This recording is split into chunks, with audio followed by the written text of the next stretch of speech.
ब्रह्मेण भूतले स्वयं रूप ददामह्यं ददाति स्वल्पदान्तिकं वन्देऽहं श्रीगुरो श्रीपदकमलं श्रीगुरो वैष्णवांश्च श्रीरूपं साग्रजातं सर्वगुणात्मानं सावधूतं सावधूतं हरिजनसहितं कृष्णचैतन्यदेवं श्रीराधा कृष्णपादां सर्वललिता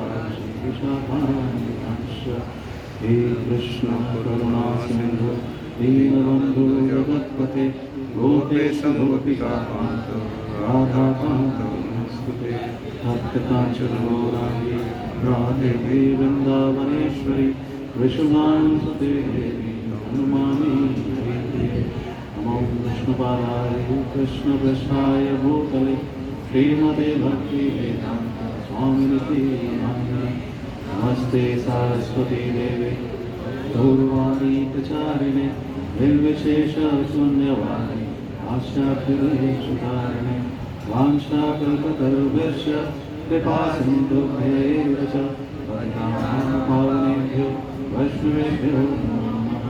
जय श्री कृष्ण चैतन्य प्रभु नित्यानंद श्री अद्वैत गदाधर श्रीवासादि गौर भक्तवृंद।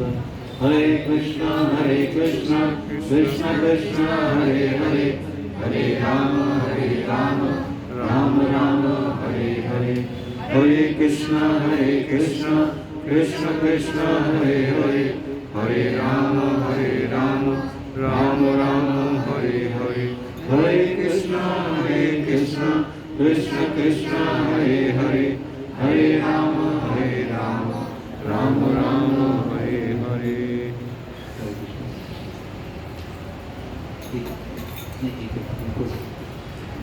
श्लोक नंबर 47 मेरे पीछे सभी लोग बोलो। योगिनामपि सर्वेषां मद्गतेन अंत आत्मना श्रद्धावान भजते यो मां समे युक्त तमो मतः। योगिनामपि सर्वेषां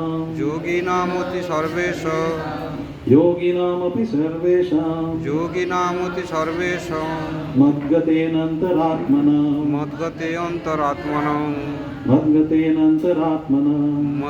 अंतरात्मनं श्रद्धावान भजते यो मां समे युक्त तमो मतः।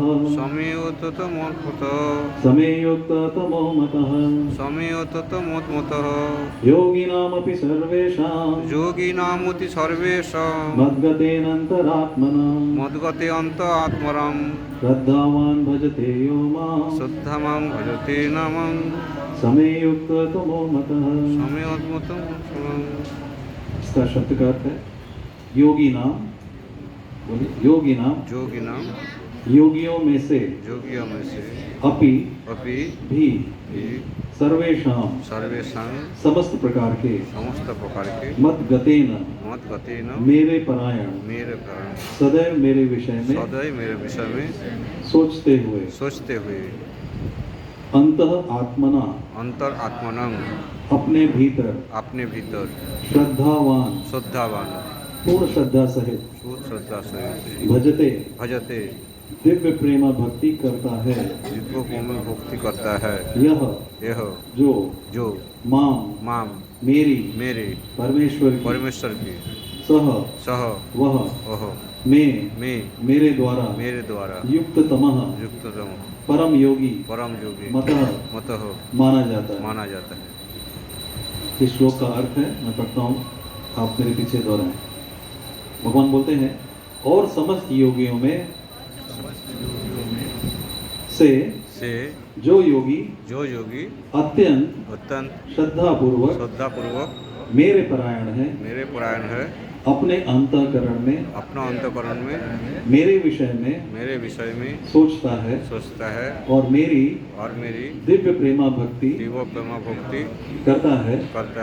वह योग में मुझसे परम अंतरंग रूप से युक्त रहता है और सबों में सर्वोच्च है। यही मेरा मत है। तो भगवान बोलते हैं योगी नाम अपनी सर्वेशा मत गति अंतरात्मा श्रद्धावान भजते यो मां समेत युक्तो तमो मतः। समस्त योगियों में जो योगी अत्यंत श्रद्धा पूर्वक मेरे परायण है, अपने अंतःकरण में मेरे विषय में सोचता है और मेरी दिव्य प्रेमा भक्ति करता है, वह योग में मुझसे परम अंतरंग रूप से युक्त रहता है और सबों में सर्वोच्च है। यही मेरा मत है। ये भगवान का मत है। भगवान बोलते हैं श्रद्धावान, एक व्यक्ति के अंदर श्रद्धा है। प्रभुपाद लिखते हैं तात्पर्य में, मैं पढ़ता हूं, आप सुने। प्रभुपाद लिखते हैं यहां पर भजते शब्द महत्वपूर्ण है। भजते भज धातु से बना है जिसका अर्थ है सेवा करना। अंग्रेजी शब्द वर्शिप, जिसको पूजा बोलते हैं, तो वो बोलते हैं उससे यह भाव व्यक्त नहीं होता।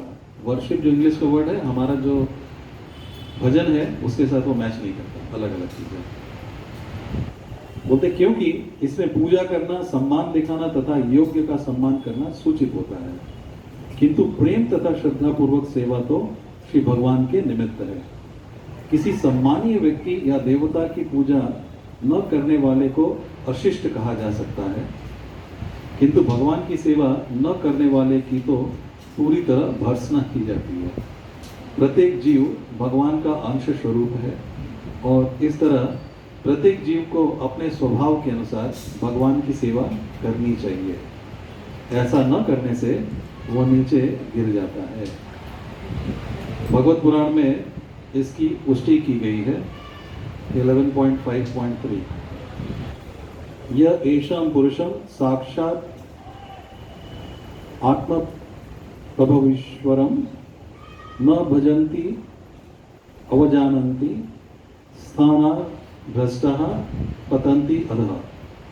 जो मनुष्य अपने जीवन दाता आद्य भगवान की सेवा नहीं करता और अपने कर्तव्य में शिथिलता बरतता है, वह निश्चित रूप से अपनी स्वाभाविक स्थिति से नीचे गिरता है। भागवत पुराण के इस श्लोक में भजंती शब्द व्यवहृत हुआ है। भजंती शब्द का प्रयोग परमेश्वर के लिए ही प्रयोग किया जा सकता है, जबकि वर्शिप पूजा का प्रयोग देवताओं या अन्य किसी सामान्य जीव के लिए किया जाता है। इस श्लोक में प्रयुक्त अवजानंती शब्द भगवत गीता में भी पाया जाता है। उसमें आगे है श्लोक में अवजानंती माम मूढ़ा, भगवान बोलते अवजानंती माम मूढ़ा मानुषिम तनुमाश्रितम। उसमें अवजानंती जो है इसमें पाया गया। बोलते केवल मूर्ख तथा दूर भगवान कृष्ण का उपहास करते हैं। ऐसे मूर्ख भगवत भक्ति की प्रवृत्ति न होने पर भी भगवत गीता का भाष्य कर बैठते हैं। प्रभुपाद ऐसे लोगों के बारे में लिख रहे हैं जो कि भगवत गीता पर अपना कमेंट्री लिखा है उन्होंने, लेकिन वो बोलते हैं ऐसे लोग भगवत गीता गुरु परंपरा से नहीं समझते, अपने मनमानी कुछ लिखते हैं।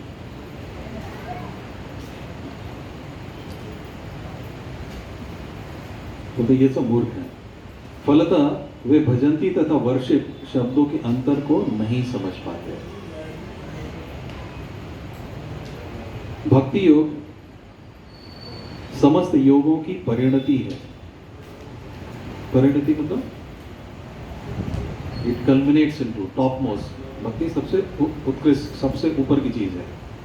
जितने भी तरह के हम साधन करते हैं, उन सब साधन से हम कहाँ पहुंचते हैं? भक्ति पे पहुंचते हैं। बोलते ये परिणति है। अन्य योग तो भक्ति योग में भक्ति तक पहुंचने के साधन मात्र हैं। बाकी जितने भी योग हैं, योग का वास्तविक अर्थ भक्ति योग है। अन्य सारे योग भक्ति योग रूपी गंतव्य की दिशा में अग्रसर होते हैं। कर्मयोग से लेकर भक्ति योग तक का लंबा रास्ता आत्म साक्षात्कार तक जाता है। निष्काम कर्मयोग इस रास्ते मतलब मार्ग का आरंभ है। निष्काम कर्मयोग शुरुआत है और ऐसे करते करते भक्ति योग तक जाता है। जब कर्मयोग में ज्ञान तथा वैराग्य की वृद्धि होती है, कर्मयोग में ज्ञान तथा वैराग्य की वृद्धि होती है तो यह अवस्था ज्ञान योग कहलाती है। जब ज्ञान योग में अनेक भौतिक विधियों से परमात्मा के ध्यान में वृद्धि होने लगती है और मन उन पर लगने लगता है तो इसे अष्टांग योग कहते हैं। इस अष्टांग योग को पार करने पर जब मनुष्य श्री भगवान कृष्ण के निकट पहुंचता है तो भक्ति योग कहलाता है। यथार्थ में भक्ति योग ही चरम लक्ष्य है, किंतु भक्ति योग का सूक्ष्म विश्लेषण करने के लिए अन्य योगों को समझना होता है। अतः जो योगी प्रगतिशील होता है वह शाश्वत कल्याण के सही मार्ग पर रहता है। जो किसी एक बिंदु पर दृढ़ रहता है और आगे प्रगति नहीं करता वह कर्मयोगी, ज्ञान योगी, ध्यान योगी, राजयोगी, हठयोगी आदि नामों से पुकारा जाता है। वो अटक गया है वहां पे। यदि कोई इतना भाग्यशाली होता है कि भक्ति योग को प्राप्त हो सके तो ये समझना चाहिए कि उसने समस्त योगों को पार कर लिया है। अतः कृष्ण भावना भावित होना योग की सर्वोच्च अवस्था है। ठीक उसी तरह जैसे कि हम कहते हैं कि विश्व भर के पर्वतों में हिमालय सबसे ऊंचा है, जिसकी सर्वोच्च चोटी एवरेस्ट है। इसी तरह से भक्ति योग एवरेस्ट के समान सबसे ऊंचा है, टॉप मोस्ट, उसके ऊपर कुछ नहीं। कोई विरला भाग्यशाली ही वैदिक विधान के अनुसार भक्ति योग के पद को स्वीकार करके कृष्ण भावना भावित हो पाता है। आदर्श योगी श्याम सुंदर कृष्ण पर अपना ध्यान एकाग्र करता है, जो बादल के समान सुंदर रंग वाले हैं, जिनका कमल सदृश मुख सूर्य के समान तेजवान है, जिनका वस्त्र रत्नों से प्रभापूर्ण है और जिनका शरीर फूलों के समान तेजवान है। जिनका वस्त्र रत्नों से प्रभापूर्ण है और शरीर फूलों से माला से सुशोभित है। उनके अंगों को प्रदीप्त करने वाली उनकी ज्योति ब्रह्म ज्योति कहलाती है। वे राम, नृसिंह, वराह तथा श्री भगवान कृष्ण जैसे विभिन्न रूपों में अवतरित होते हैं। वे सामान्य व्यक्ति की भांति माता यशोदा के पुत्र के रूप में जन्म ग्रहण करते हैं और कृष्ण, गोविंद तथा वासुदेव नाम से जाने जाते हैं। वे पूर्ण बालक, पूर्ण पति, पूर्ण सखा तथा पूर्ण स्वामी हैं। वे समस्त ऐश्वर्यों तथा दिव्य गुणों से ओतप्रोत हैं। जो भगवान के इन गुणों से पूर्णतया अभिज्ञ रहता है वो सर्वोच्च योगी कहलाता है। योगी की यह सर्वोच्च दशा केवल भक्ति योग से ही प्राप्त की जा सकती है, जिसकी पुष्टि वैदिक साहित्य में होती है। श्वेताश्वतर उपनिषद में 6.23 यस्य देवे परा भक्ति यथा देवे तथा गुरो तस्यैते कथिता यार्था प्रकाशन्ते महात्मनः। जिन महात्माओं के हृदय में श्री भगवान तथा गुरु में परम श्रद्धा होती है, उनमें वैदिक ज्ञान का संपूर्ण तात्पर्य स्वतः प्रकाशित हो जाता है। भक्ति रस्य भजनम तदिहामुत्रो पदिनैरास्येना मुष्मिन मन कल्पन नमत देव नैष्कर्म्य। भक्ति का अर्थ है भगवान की सेवा, जो इस जीवन में या अगले जीवन में भौतिक लाभ की इच्छा से रहित होती है। ऐसी प्रवृत्ति से मुक्त होकर मनुष्य को अपना मन परमेश्वर में लीन करना चाहिए।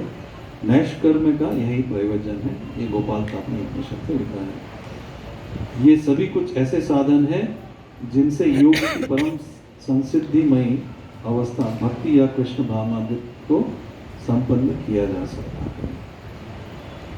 तो भगवद गीता यथारूप की जाए, श्रील प्रभुपाद की जाए। तो प्रभुपाद यहाँ पे ध्यान योग अध्याय में बताते हैं जो सर्वश्रेष्ठ योगी है वो कौन हो सकता है। इसी श्लोक के पहले वाले श्लोक में भगवान बोलते हैं योगी जो है तपस्वी से ज्ञानी से और सकाम कर्मी से बढ़कर होता है। एक योगी जो है वो ज्ञानी से भी बढ़कर है, सकाम कर्मी से बढ़कर है, तपस्वी से भी बढ़कर है। मतलब कि सकाम कर्मी तो है जो अपने इच्छाओं की पूर्ति के लिए प्रयास कर रहा है, तो वो व्यक्ति क्या है, जन्म मृत्यु जरा व्याधि के चक्र में ही रहता है, उससे नहीं निकलता है। इसके ऊपर जब आते हैं तो ज्ञानी जन होते हैं जो ज्ञान योग में हैं, वो भगवान के ब्रह्म की पूजा करते हैं और समझते हैं कि भगवान निराकार ही है। तो ये एक अवस्था होती है। और उसके ऊपर की अवस्था है ध्यानी की, जो कि ध्यान करता है परमात्मा के रूप में भगवान का अपने हृदय में। और इन सब से ऊपर भगवान बोलते हैं वो जो योगी है, एक योगी है जो इनके ऊपर होता है। योगी जो मतलब भगवान से जुड़ा हुआ है। तो अष्टांग योग भी एक तरह का योग है जिसमें कृत्रिम तरीके से हम अपने इंद्रियों को नियंत्रण में रखकर भगवान पर केंद्रित करने का प्रयास करते हैं। वो कृत्रिम तरीका है। लेकिन भगवान का मत कैसा है, योगी नाम अपनी सर्वेशा मत गति अंतरात्मना। वो योगी सर्वश्रेष्ठ है। कौन सर्वश्रेष्ठ है? जो अपने अंत में, अपने हृदय में इसका चिंतन करता है, भगवान कृष्ण उनका चिंतन करता है। तो ऐसा व्यक्ति जो है सर्वश्रेष्ठ है। तो प्रश्न उठता है कि भगवान का चिंतन अपने हृदय में हम लोग कैसे कर सकते हैं? कोई तरीका है भगवान का चिंतन करने का, भगवान को याद करने का?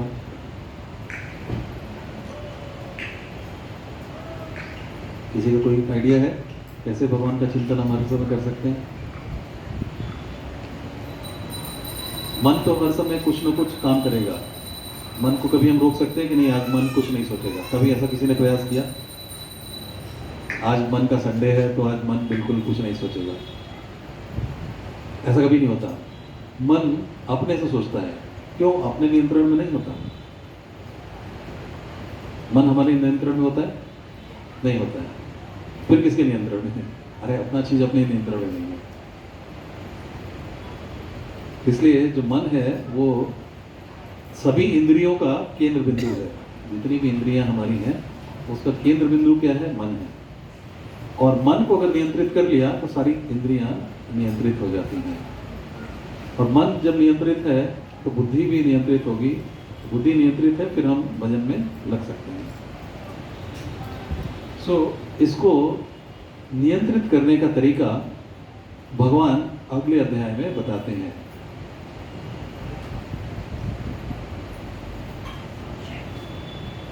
अगले अध्याय में बताते हैं। वो अध्याय जो है, शुरुआत होती है भगवत ज्ञान, जिसका चैप्टर का नाम है, और भक्ति योग जो है असली यहाँ से शुरू होता है।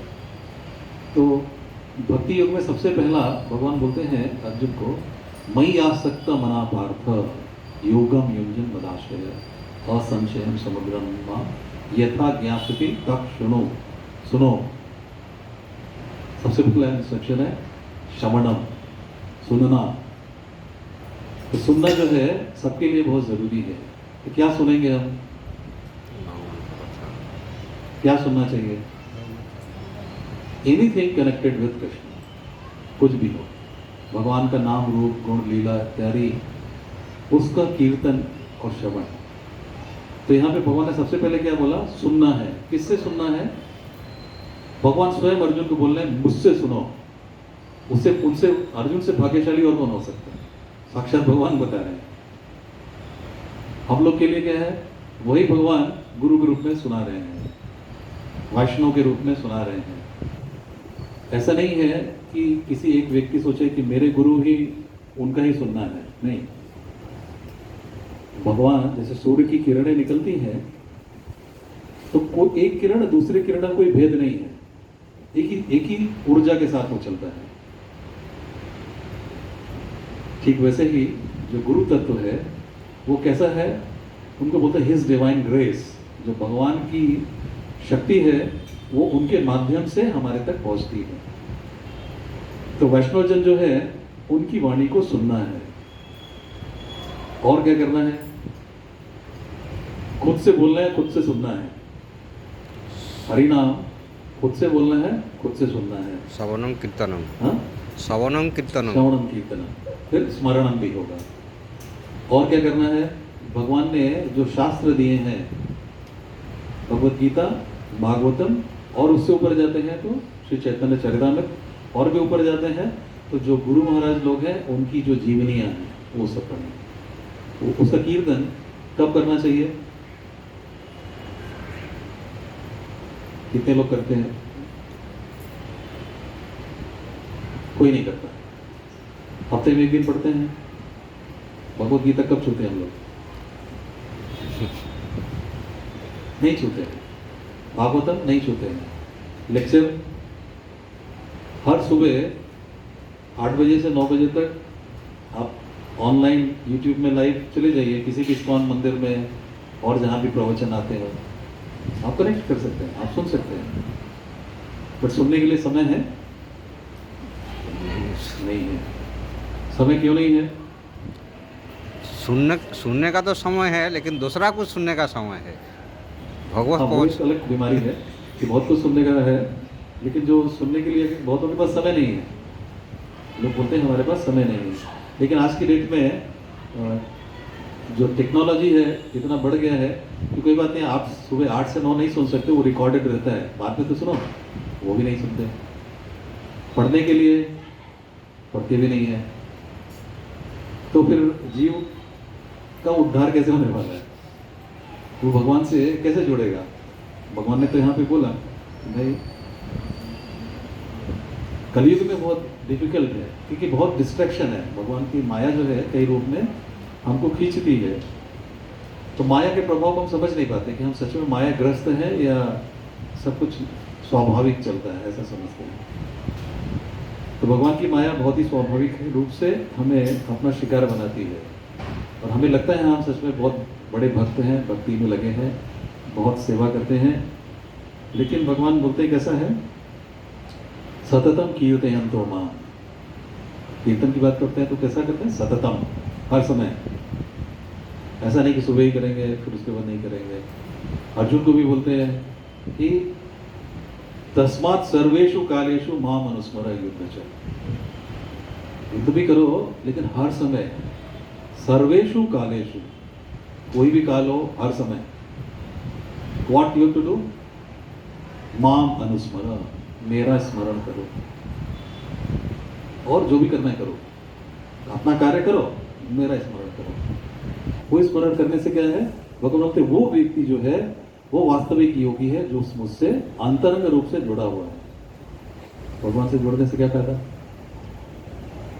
भगवान से जुड़ने से हमें क्या फायदा? हमारे सारे अनर्थ खत्म हो जाएंगे। भगवान कल्याण तमम है, सारे कल्याण भगवान का विग्रह देखने से, उनका कथा सुनने से, नाम उच्चारण करने से, नाम नामी में कोई फर्क नहीं, एक ही जैसा चीज है, वही फल मिलता है। हम सभी का परम कल्याण होता है। उस कल्याण के लिए हमें भगवान के बारे में सुनना चाहिए, पढ़ना चाहिए। हम लोगों ने शुरू में कुछ दिनों प्रयास किया कि लोग घर में तो अपने से नहीं पढ़ते, तो साथ में तो कम से कम पढ़े। तो हम लोगों ने वेडनेसडे, थर्सडे, फ्राइडे 3 दिन रात को, शाम को 8 बजे से 9 बजे तक पढ़ने का कार्यक्रम खाली रखा। Reading, only reading. कोई एक पढ़ेगा, दूसरा सब सुनेंगे, टर्न बाय टाइम कोई भी पढ़ सकता है। एक दिन हम लोग लीलामृत, प्रभुपाद लीलामृत पढ़ते हैं, दूसरे दिन भगवत गीता भागवतम पढ़ते हैं, तीसरे दिन भगवत गीता। ऐसे ऐसे करके वो बढ़ाना था। बट शुरू में कुछ लोग आए, बाद में कोई नहीं आया, सब बिजी है। किधर बिजी है? सबने को समय निकालना पड़ेगा। समय पढ़ने के लिए समय निकालना है। पढ़ नहीं सकते तो कम से कम उस ग्रुप में संकीर्तन तो कर सकते हैं। एक व्यक्ति पढ़ेगा, दूसरा सुनेगा, तो ऐसे करके इंटरेस्ट जागता है।